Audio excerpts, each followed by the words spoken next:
welcome you to Mets Playoffs Extra. It's presented by Chevy. I'm Gary Apple, sitting alongside Nelson Figueroa. Gary Cohen's here.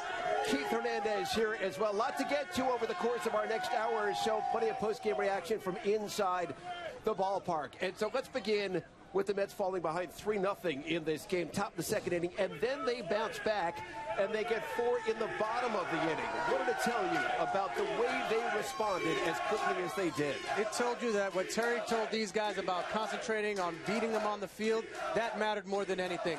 They were in for a fight right away off the bat. Matt Harvey, 4 hits in a row leads to 3 runs, and they answered the bell by having 4 hits of their own, and then the knockout punch with Granderson getting that big double. Well, we know about this Dodgers pitching staff. We know they have Greinke and Kershaw pitching 4 of the 5 games, potentially.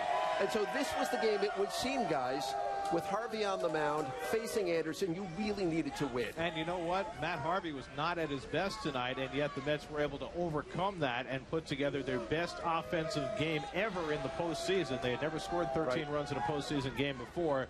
And, Keith, they did everything that they needed to do offensively to attack the soft underbelly of the Dodgers rotation. You know, I think the Dodgers warts came out in full display today. And, again, this was a game with Greinke and Kershaw looming over the horizon. They had to win this game, and to win it in this fashion. It just started out innocently. They're down 3 runs. Routine ground ball to Rollins. Cespedes hustling down the line, beats it out. This is the big leagues. That should have been a 6-3 on your scorecard, and that got the inning going. And of course, Granderson, the big hit. So we talked before the game, Keith, about who needed to step up for the Mets, and we focused on Travis d'Arnaud, who struggled down the stretch of the season, who had been 0 for 7 with 4 strikeouts. And I asked you if he needed to be a little less aggressive. What does he do? 2 first-pitch hits, including a home run his first 2 at-bats. Right. The first pitch was in his first at-bat. He swung at, he succeeded, and then the home run on the first pitch. So Travis, it was good to see him come out. He had a 3-hit day with 3 RBIs to go along with 3 from Cespedes and 5 from Granderson. Well, let's talk about Cespedes. First Met ever to pick up 3 hits, 3 runs, and 3 RBIs in a postseason game. And, you know, he's a big-time guy.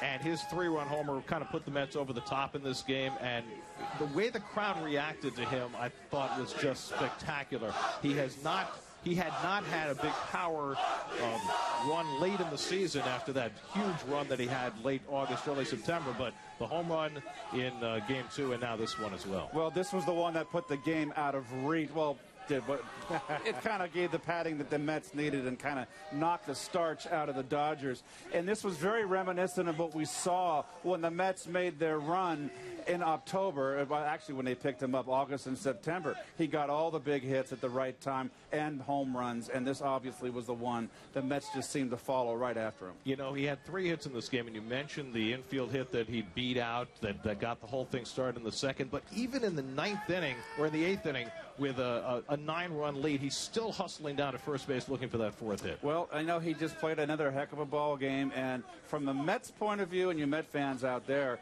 Cespedes is the key to this ball club. This is a very positive sign, but now they got their work cut out ahead of them. They got the 2 big guns coming up next.